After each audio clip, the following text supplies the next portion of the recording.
Hi, Erik here, I'm back. I've still got the apples left over from that picking. What I'm doing now is I'm cutting them down, putting the good bits in here, the skin and the core in here, and the bad bits into the compost bit.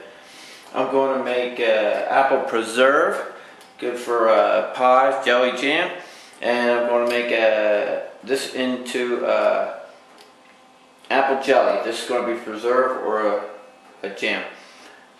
Get back to you on the next step. I've got about a tablespoon of salt and 2 tablespoons of lemon juice in here, and a little bit less than that in this one, just to preserve them and keep them fresh in the process of cutting them down. Alright, see you back in a few. Hi, welcome back to my apple project. I've got some orange zest, lemon zest, and lemon. None of the rind is going into this. This is all scrap. This is what's going to go into, at this moment in time, my boiling apples. It's got about 2 teaspoons of cinnamon in it. That's going to be my preserves. This is concentrate of the skins and such, and it also there for juice. And we've got our bottles in a water bath sanitizing. And then the next step will be to put an equal amount of sugar in here. And that's going to increase our volume dramatically. So I'm going to add this in to that pot next. So there it is, our orange and lemon. We're just going to mix that in, get it back up to a boil, let it simmer about another 15 minutes. We're going to mash it up real good, get it as loose as we can, break it up, get a nice preserve out of it, make it nice and soft. Another 15 minutes worth of simmering should be good. I guess I'm going to add the sugar next. Okay, so now what we've got is our apple preserves, our apple mixture. We're just going to put it into the blender to give it a nice little quick puree.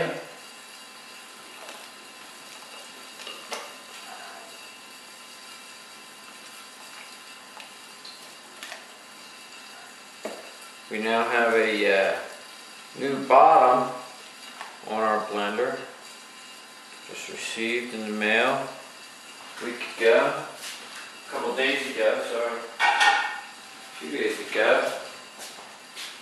I'll give it a quick little twist.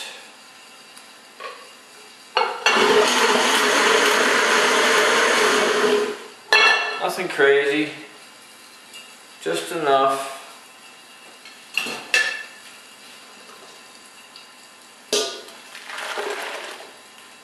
Get everybody mixed up. Do that again.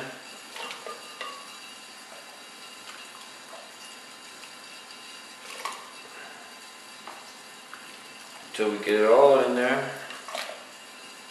Everything all mixed.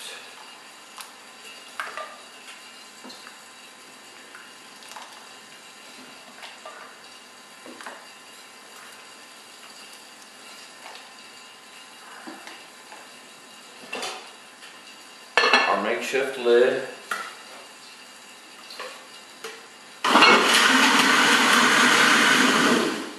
Just a quick one.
That knocking you hear is the pipes in our old building. Steam radiator system.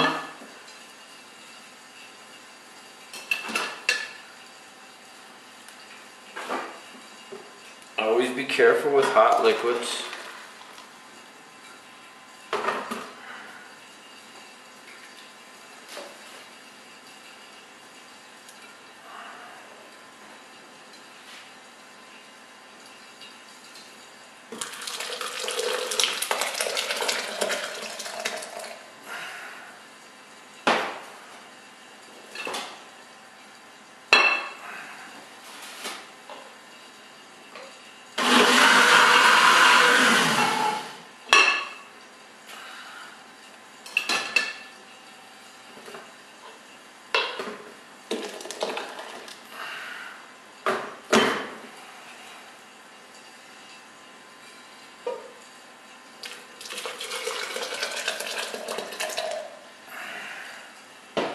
Don't overfill it. Better safe than sorry.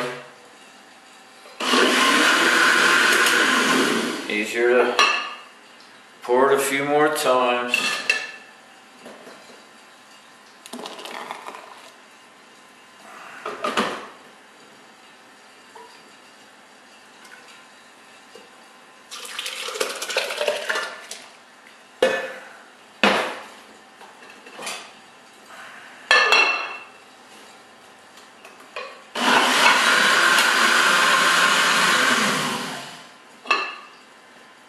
Okay.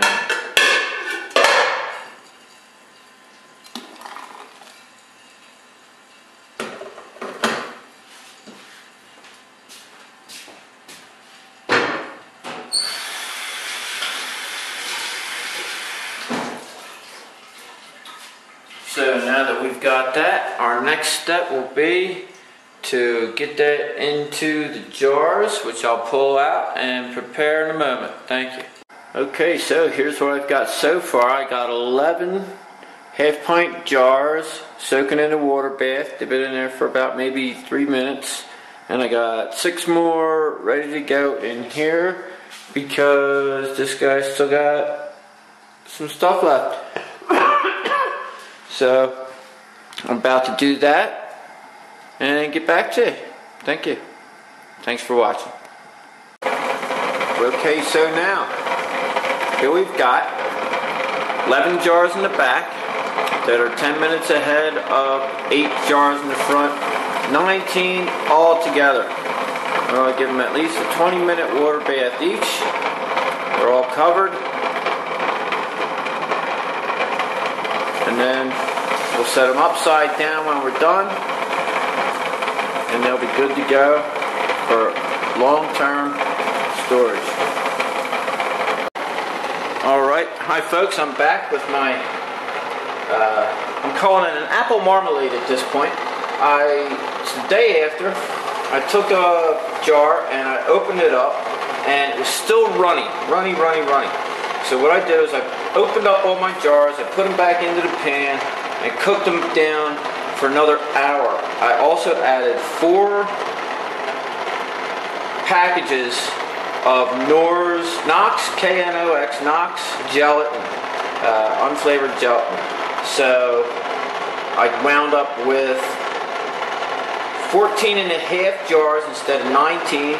So I lost that much in volume in the hour cooking time that it took me to do that. Now everything's sanitized, being water bath, 20-minute water bath, and we should be good after that. Everything should be fine. We'll check and I'll let you know. Thank you.